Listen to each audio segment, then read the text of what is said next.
a palavra do Senhor essa noite. E daqui a pouco estaremos tomando pão e comendo, tomando cálice, bebendo, celebrando nossa unidade com Cristo. Mas eu sei que o Espírito Santo já ministrou seu coração através dos louvores, quantos foram abençoados. Quando sentiram o recado de Deus, é direto para o seu coração. Você é dele. Você tem que ter comunhão com ele. Foi feito um Espírito com Cristo. Você deve tudo a Jesus. Ele não te deve nada. Mas nós devemos tudo a ele. Amém, queridos de Deus? E na quarta-feira última, que comecei uma série de mensagens novas. De vez em quando Deus me dá um tema para eu desenvolver ao longo de algumas mensagens. E essa série de mensagens terá por tema Família para Deus. O pastor voltou com essa proposição lá de Fortaleza, na viagem. Raramente, eu foco na família especificamente, apesar de já termos estudado em EBD e tudo mais sobre a família, mas agora é ministração. Então, queridos, Deus vai me dar graça, e eu vou fazer cultos aqui onde nós vamos clamar pela sua família. Amém? Você com certeza tem pessoas na sua família que precisam ser salvas, ou pelo menos tocadas. Mesmo os que não são eleitos, podem ser tocados pela palavra.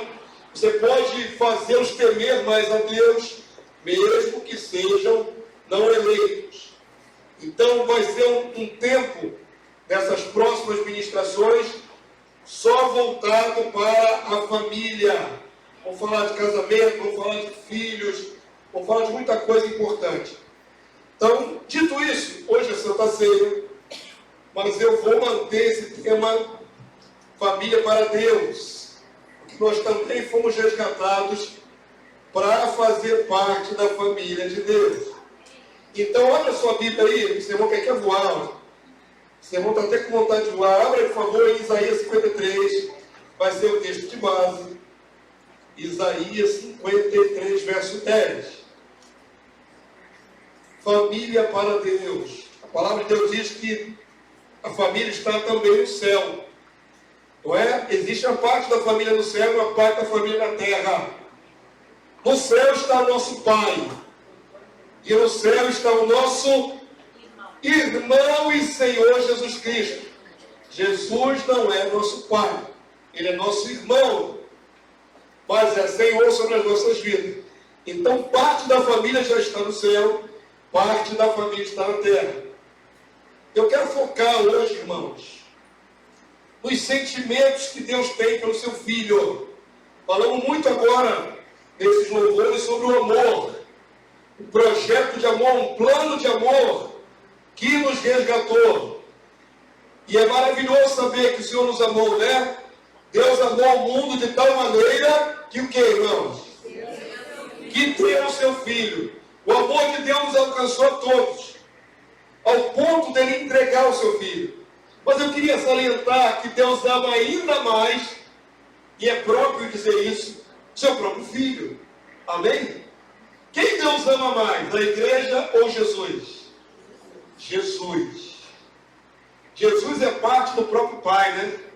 É nascido de Deus direto. É das entranhas de Deus que sai o Logos, que depois se torna Jesus. Então, primeiro, antes que nós existíssemos, Deus já amava seu filho. Amém? É uma relação familiar, de pai para filho. Isaías 53, 10. Profecia que Deus colocou nos lábios do profeta Isaías, e depois ele escreveu como a posteridade para nós. E nesse texto que tem uma proposição que sempre me intrigou. Hoje estamos só no texto. Você entendeu o que eu vou falar? Você precisa olhar o texto. Verso 10 até o verso 12. Somente ele para introduzir. Vamos lá?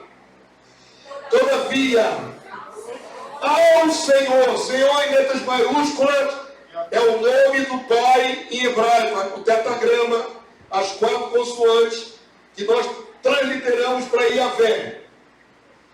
Todavia, a Iavé, ao Senhor, o Pai. Está ali aparecendo também, né? Agradou o que, igreja? Moelo. Preste atenção nessa expressão, Porque eu fui lá nos originais do hebraico para pesquisar, porque essa expressão para mim, ela é estranha. Vamos lá, vamos ler de novo. Todavia, ao Senhor, a Deus Pai, agradou moê-lo, moer o filho. Presta atenção. Fazendo enfermar. Quando der ele a sua alma, como oferta pelo pecado, verá a sua posteridade, prolongará os seus dias, e a vontade do Senhor, de Yahvé, prosperará nas suas mãos. Verso 11. Ele, o Cristo, verá o fruto do penoso trabalho da sua alma e ficará satisfeito. O meu servo justo, com seu conhecimento, justificará muitos, porque as iniquidades deles levará sobre si. É Jesus. Verso 12. Por isso, eu lhe darei quantos, irmãos? Muitos com a sua parte. Nós somos a parte de Cristo, não é? E com os poderosos repartirá ele o despojo de guerra. Despojo de guerra. Porquanto derramou a sua alma na morte, foi contado com os transgressores. Contudo, levou sobre si o pecado de muitos, e pelos transgressores intercedeu. O que falei que no começo dessa sentença me causa uma estranheza, a expressão do verso 10. O tema dessa noite é esse: sofrimento de Deus Pai por Deus Filho. Queridos, eu sempre fiquei analisando essa profecia de Isaías, e essa expressão me causa dificuldade. Está escrito, fiz questão de olhar no original se estava correto, está correto. A primeira frase diz assim: todavia, ao Senhor, a Yahvé, agradou o que, igreja? Moê-lo. Moê-lo. E ali diz na sequência, fazendo enfermar.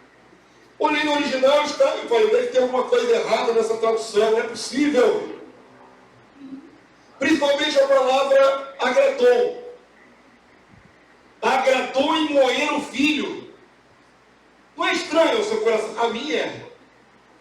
Porque a palavra agradou não parece apropriada para um pai que ama. Não é? O pai agradar-se é se sentir satisfeito.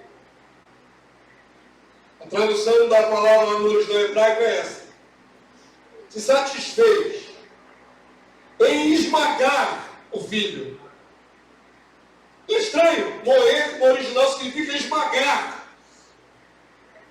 Falei, pô, deve ter alguma coisa errada. É só em português que deve ser essa expressão, mas não é. É como está no original, está traduzido em português. E aí eu fiquei analisando toda a trajetória de Jesus, da Via Crucis, no caminho da condenação diante de Pilatos até a cruz, no Gólgota, todo sofrimento. Antes um pouco ali já no Getsemane, suando sangue, todo sofrimento de Jesus. E a sensação que eu tinha, lendo essas passagens, é como se o pai tivesse ficado ausente. Como se Deus tivesse se afastado, deixado o filho na terra passar por tudo isso, sofrendo, sem se envolver muito. É a impressão que eu tinha. Sendo aqui o mais claro possível. E lendo essa passagem, ficou mais difícil ver um Deus que ama o seu filho. Porque se agradou em moê-lo, se agradou em amassá-lo.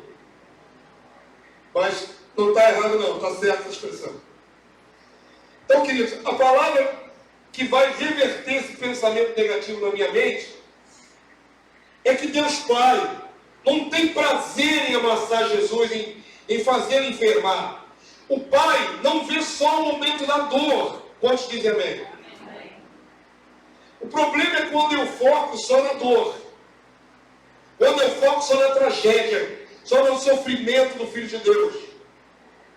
Deus não via só assim. Ele não parava ali no momento do sofrimento do filho. Ele já via o filho vitorioso. Ele já viu o filho já ressurreto. Ele viu o filho resgatador dos seus irmãos. Deus não para enfatizar o sofrimento do filho. Ele vai além. Como estou entendendo? E aí tira essa impressão que parece que Deus estava focado em esmagar Jesus.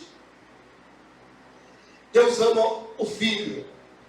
E a gente vai perceber quanto Deus ama o filho em alguns textos que eu vou sinalizar com vocês. Ok? Se a gente olhar só para o contexto isolado, a gente pode não perceber o amor do pai pelo filho. Mas Deus ama muito o seu filho Jesus. Sempre amou e sempre teve prazer nele. Abra sua Bíblia em Mateus 12. Mateus capítulo 12, verso 17. O Senhor Jesus vai nos revelando através do Evangelho que os apóstolos escreveram como o Pai o amava. Qual é a dimensão do amor de Deus Pai para com o Filho? Então temos que ter uma outra abordagem, construir todo um sentimento do Pai para o Filho através da revelação da palavra.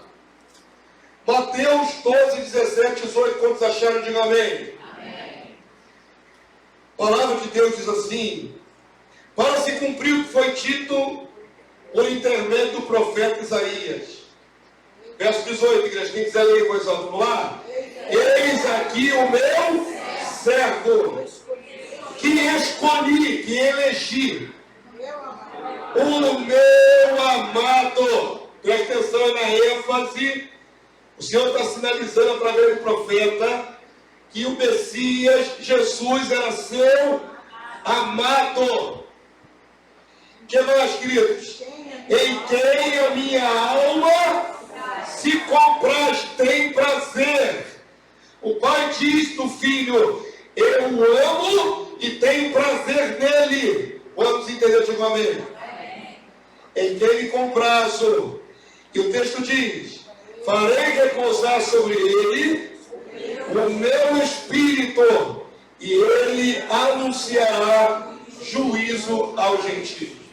Então, ainda que não pareça tão explícito assim o amor de Deus Pai pelo Filho, em expressões como essa, fica claro que Deus olhava para o Filho como amado, em quem ele tinha prazer.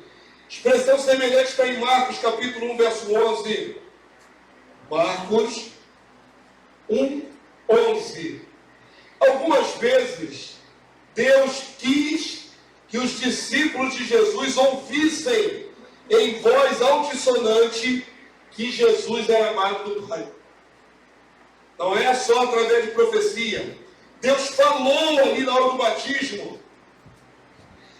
E muitos ouviram a voz de Deus. Marcos 1, 11. Quantos estão usando o texto? Então foi ouvida uma voz dos céus. Percebam, queridos, foi algo que veio dos céus e os homens da terra ouviram. Voz que veio dos céus. Quem que dizia essa voz dos céus, irmãos? Tu és o meu filho amado. Em ti me comprazo, tenho prazer. Deus testemunhando de Jesus que o amava publicamente. Amém, conselho? Agora você vai avançar lá para o finalzinho da Bíblia, segunda carta de Pedro, capítulo 1, verso 17. Segunda carta de Pedro, capítulo 1, verso 17. O apóstolo Pedro também vai dar testemunho de que o Pai amava Jesus. Segunda carta de Pedro, 1,17. Quantos acharam? Diga amém. A palavra de Deus diz assim: nós estamos construindo um testemunho, amém? Não tem várias passagens, tem algumas. A palavra diz assim: pois ele recebeu da parte de Deus Pai honra e glória, quando pela glória excelsa lhe foi enviada a seguinte voz: este é o meu filho amado, em quem me comprazo. Olha quantas vezes aí a ênfase que os homens ouviram de Deus, com ouvidos naturais, Deus testemunhando: esse meu filho, eu tenho amor por ele e tenho prazer nele. Jesus, amém, meu santo? E o próprio Senhor Jesus sabia que era amado pelo Pai. Vimos aí da parte do Pai dando testemunho. Vamos ver agora o próprio Senhor Jesus, o que ele declara sobre a relação dele com o Pai. Por favor, Evangelho de João, capítulo 10.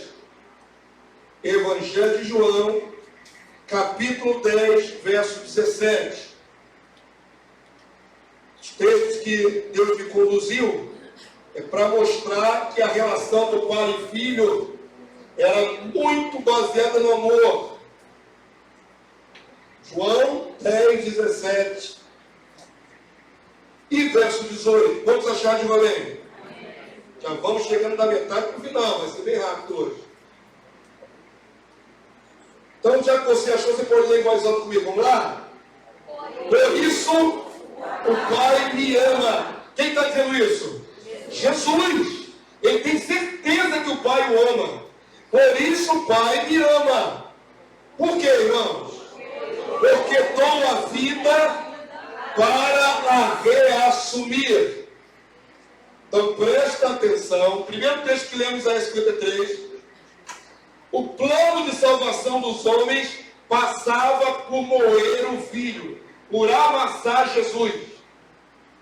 Mas Jesus, ciente dessas palavras, não tinha nenhum sentimento contrário ao Pai, porque sabia que o Pai o amava plenamente e que ele não seria moído ou morto por um capricho do Pai.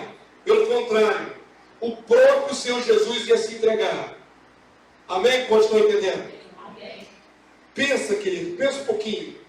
Jesus já sabia como morreria, por quem ele morreria, para agradar a quem. E nada disso abalava a relação dele com o Pai. Então vamos lá, verso 18. Ninguém a tira de mim, a vida de Jesus. Pelo contrário, eu espontaneamente a dou. Tenho autoridade para entregar e também para reavê-la. Este mandato recebi de meu Pai. Amém, queridos? Jesus sabia que ia sofrer, que ia morrer, mas também sabia que ia voltar dos mortos e que seria vitorioso sobre a morte, ter autoridade sobre ela. Está em João capítulo 10, verso 17. Avança para João capítulo 17. Migra aí de João 10 para João 17, verso 24. Evangelho de João 17, 24. Quantos acharam? Diga assim: obrigado, Jesus. Obrigado. Estamos falando aqui da relação do pai com o filho.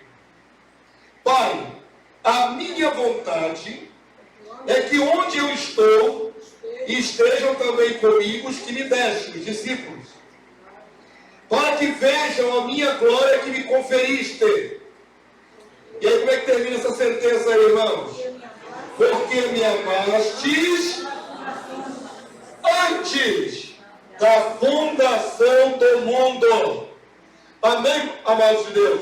Percebam que a relação de pai e filho é antes que houvesse mundo sobre a terra. Percebam que Jesus se lembra claramente que sempre, desde a eternidade, teve uma relação amorosa com o Pai. Que ele era o filho amado do Pai. Que o Senhor já o amava antes da fundação do mundo. Quantos chegaram comigo até aqui? Jesus tinha alguma dúvida do amor do Pai, irmãos? Não. O Pai declarava do céu: é meu filho amado. E Jesus declarava com seus lábios: o meu Pai me ama. Ele me ama antes da fundação do mundo.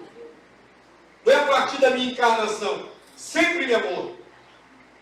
É uma relação absolutamente de amor. Amém? Então, já que Deus amava Jesus e sempre amou, Jesus tinha consciência desse amor, porque Jesus parece se sentir esquecido nos momentos mais difíceis da sua crucificação. Abre a sua Bíblia aí. Você estava agora em João, vai para o Evangelho de Marcos, capítulo 15, verso 34. Marcos 15, 34. Eu acho maravilhoso na Bíblia é que ela não esconde essas controvérsias aparentes. Ora, se o Pai amava tanto o Filho, por que no momento mais difícil da vida terrena de Jesus, o Filho se sente só? Não seria neste momento que o Pai estaria dando mais apoio ao Filho? Vou fazer um paralelo para você entender. O livro de Atos dos Apóstolos diz que o primeiro mártir do cristianismo foi o diácono Estevão. Morreu apedrejado, amém? Mas Estevão teve um privilégio que a maioria de nós não tem. Quando ele estava agonizando, levando pedradas, o que Deus Pai fez a favor do seu filho da terra, Estevão? Deus abriu o céu em visão, e Estevão viu o Pai no trono, e Jesus em pé do lado do Pai. Irmãos, Estevão viu o Pai e o Filho na hora de sua morte, pouco antes de morrer. Para que Estevão viu o céu aberto com o Pai e o Filho em pé? Jesus não estava sentado no lado do Pai, estava em pé. Para que o primeiro mártir do cristianismo se sentisse o quê? Fortalecido. A visão veio para confortá-lo. Se não tem visão, ele vai pedrado e morrer do mesmo jeito. Mas ia talvez amedrontar-se na sua alma. Queridos, imagina o gozo sobrenatural de Deus dar essa abertura para ele ver o céu, para ele ver o próprio Pai, para ele ver Jesus em pé. Meu Deus, que conforto sobrenatural. Amém? Quantos estão compreendendo? Amém. Mas quando é com Jesus, não tem isso. Não tem visão do céu.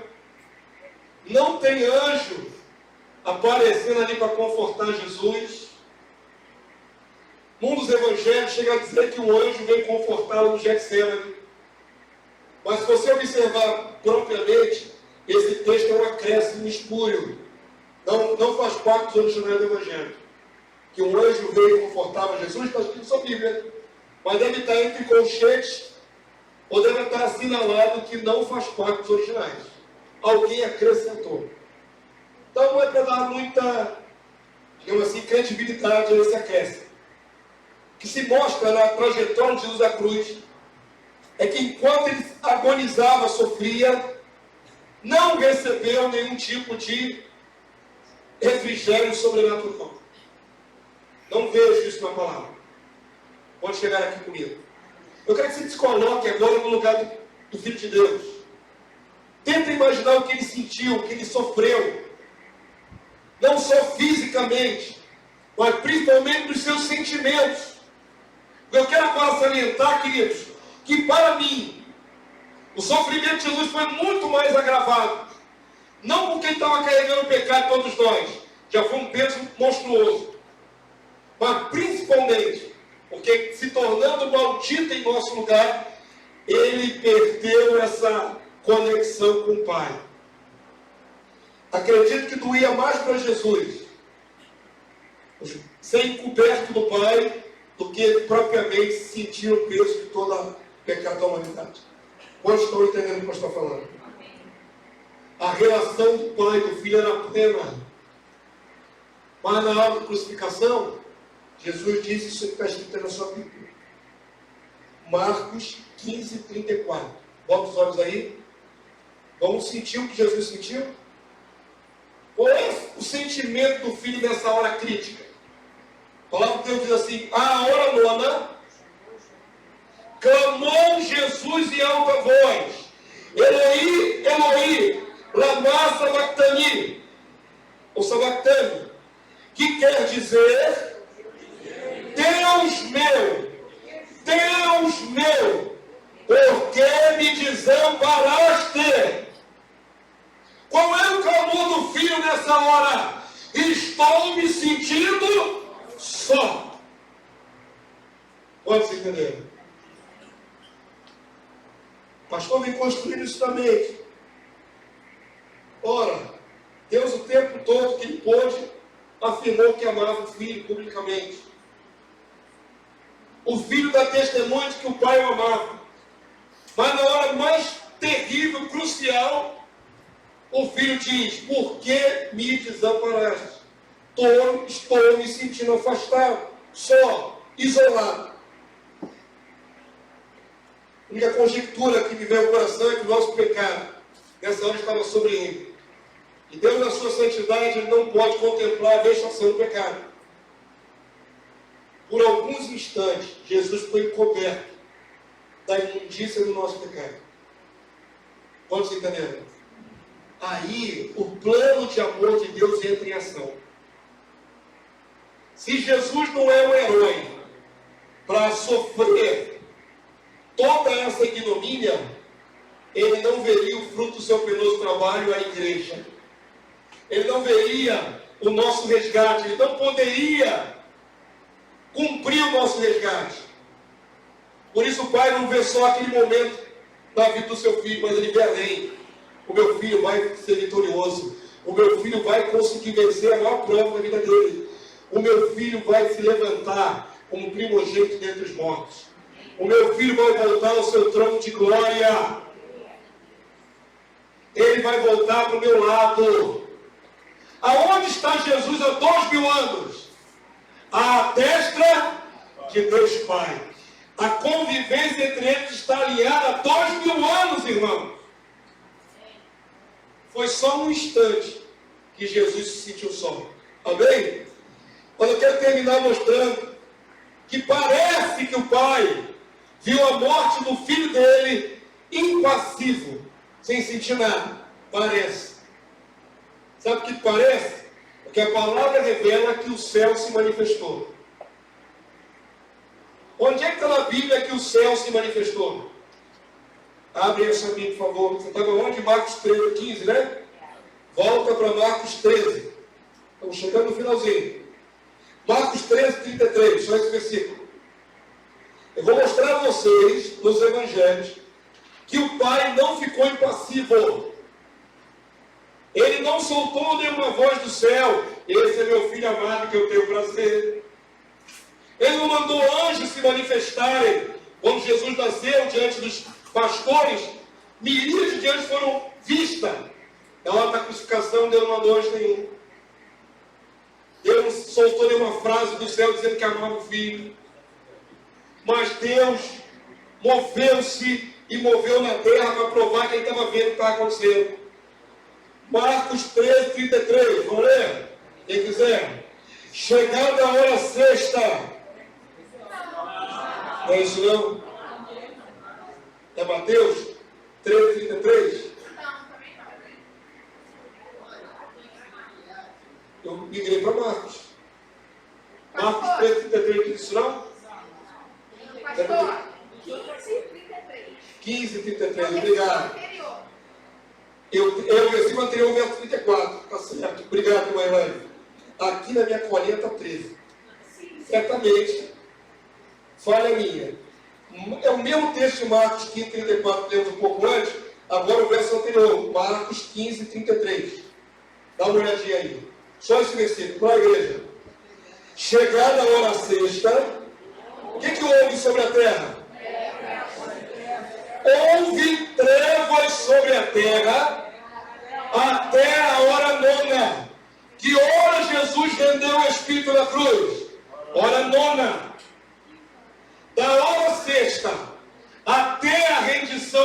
escrito na cruz, Deus fez trevas sobre a terra. Um eclipse total do sol. Não foi coincidência. O lamento de Deus não se ouviu de voz, não se ouviu através de anjo, mas se ouviu quando Deus fechou ali sobre aquele lugar e ficou tudo em trevas, em plena luz do dia. Quantos entenderam? Deus, dessa maneira tão, digamos assim, sobrenatural, está mostrando os seus sentimentos, fazendo tudo ficar em trevas. Agora sim, avança para Lucas, verso 23. Não, foi da hora sexta até a hora nona. Por que um eclipse total nessa hora? Porque Deus está mostrando que eu estou vendo meu filho morrendo. E eu estou dando para testemunho para a humanidade. Que eu estou contemplando e me ressinto da morte do meu filho. Fazendo esse eclipse nesse momento. Lucas 23, 44. Quantos acharam? Já era quase a hora sexta. E escurecendo-se o sol. Foi eclipse solar total, irmãos. Escurecendo-se o sol, houve trevas sobre toda a terra, até a hora nona, até a hora da morte de Jesus. E o que vai acontecer? Além das trevas, ele vai fazer mais um sinal. Quem está presente, vamos lá? Rasgou-se pelo meio o véu do santuário. É Deus ou é o acaso, irmãos? É Deus, Deus o Pai. E então, Jesus clamou em alta voz: Pai, nas tuas mãos entrego o meu espírito. E dito isto, expirou. Volta agora para Mateus 27, verso 50. Nós estamos comparando os evangelhos. Tem um detalhe em um, detalhe em outro. Mateus 27, 50 até o verso 54. É o último texto que nós vamos ler, antes dos elementos da ceia. Todos já perceberam que Deus não se ausentou do filho, que Deus estava ali observando o sofrimento do seu filho, que Deus estava manifestando sinais na terra, para que o mundo visse que era o Senhor movendo.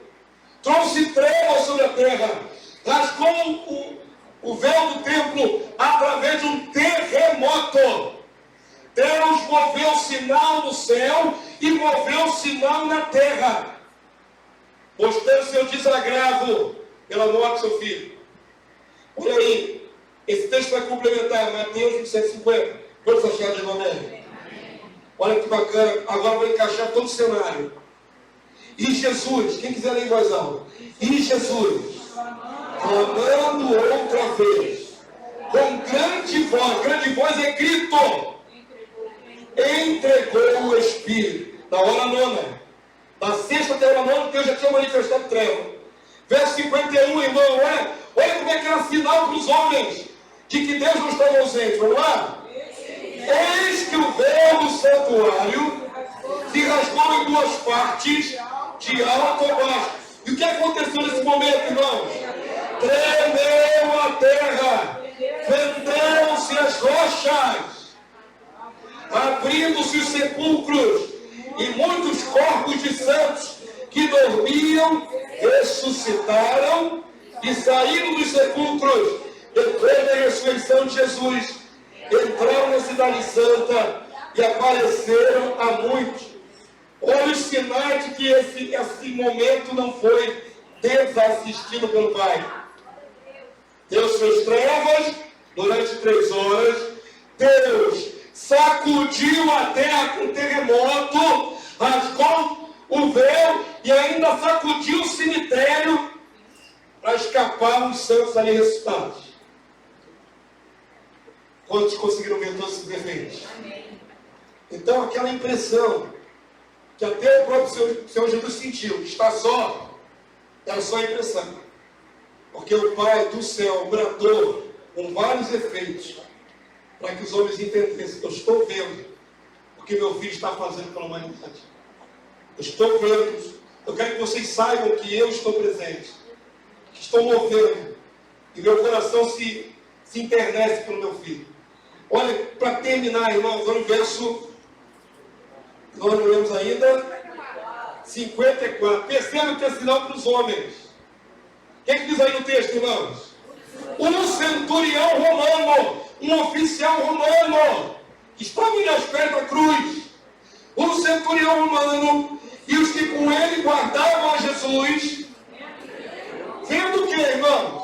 O terremoto e tudo que se passava, as trevas, o terremoto, os sinais, ficaram possuídos de grande temor e disseram: verdadeiramente este era o Filho de Deus. Amém, igreja? Deus dá testemunho para os homens de que era Ele movendo. Os homens entenderam. Gentios incrédulos, romanos. Não é possível que seja coincidência que tudo tenha ficado em trevas. Estava a luz do sol agora há pouco. Não é possível que esse homem está morrendo aqui na cruz e agora vem um terremoto. Tem terremoto, tem trevas, tem sinais. Deus estava presente. Dando testemunho. Meu filho está morrendo aí pela humanidade. Deus te ama muito, querido. Deus me ama muito. Porque entregou o seu filho para morrer em nosso lugar. Amém? Jesus nos ama muito. Porque foi herói de assumir toda a nossa maldição. A nossa vida, o nosso resgate. Ele passou por tudo isso. Mas a palavra revela, não olhando para a ignomínia da cruz, mas pela glória que lhe estava proposta. Amém, queridos? Nunca é uma história de derrota. Nunca é uma história de fracasso, de sofrimento atroz que termina em morte. É uma história de superação sobrenatural e é uma história de redenção da humanidade. É uma história de vencer a morte e pagar o preço de todos nós naquela cruz. Amém, povo santo? Deus estava lá. Deus estava lá. Pode ficar de pé nessa hora, irmão, em nome de Jesus. Espero que Deus complete o seu coração. Para mim, já estou esclarecido de que Deus estava ali com o Filho, no momento da crucificação. Deus o Pai. Pode se entender nessa noite. Não é bacana isso, que poder enxergar esses detalhes? Glórias a Deus. Amém. Já vamos partir para a distribuição dos elementos. Mas eu queria que você mensurasse, nem que fosse por um instante, qual é o tamanho do amor do Pai pela tua vida. Ao ponto de entregar seu único filho no teu lugar. A palavra é clara em falar que é pelo mundo, é pela coletividade. Mas eu gosto muito de trazer para a minha própria vida. Eu gosto de trazer para a primeira pessoa. Jesus morreu por mim, pela minha alma, por Damásio. Jesus morreu para me resgatar. Ele é meu resgatador pessoal. Ele me incluiu nesse resgate. Ele me tirou das trevas. Ele tem me fortalecido. Há uma relação, querido, muito íntima de amor entre mim e o Senhor Jesus, entre você e o Senhor Jesus. Feche seus olhos aí onde você está. Eu quero que você pense, não religiosamente. Religiosamente eu poderia dizer para você: ora agora ao Senhor. Eu quero que você pense aí no seu coração de maneira relacional. Como é o seu relacionamento com esse Senhor? Quem é Jesus para você? O que ele significa? Como você entende o que ele fez naquela cruz pela tua vida? É uma questão muito pessoal, irmãos. É muito pessoal. A palavra de Deus diz: quem ouvir a minha voz, o Senhor Jesus falando, e abrir a sua porta, eu entrarei e cearei com ele. Não é com a coletividade, não é com a igreja, é com o indivíduo. Jesus quer relacionamento contigo, comigo. Vocês estão entendendo? É individual, queridos. O efeito da redenção é coletivo, é sobre toda a igreja, em todo o tempo e toda a terra. Mas o efeito da relação é íntimo, é pessoal. Queria que você pensasse nisso por alguns instantes. Feche seus olhos. Comece a pensar naquela cruz, Jesus morrendo no teu lugar, porque aquele lugar de morte era meu, era teu. Comece a pensar que Ele passa por tudo aquilo porque Ele te quer, porque Ele me quer.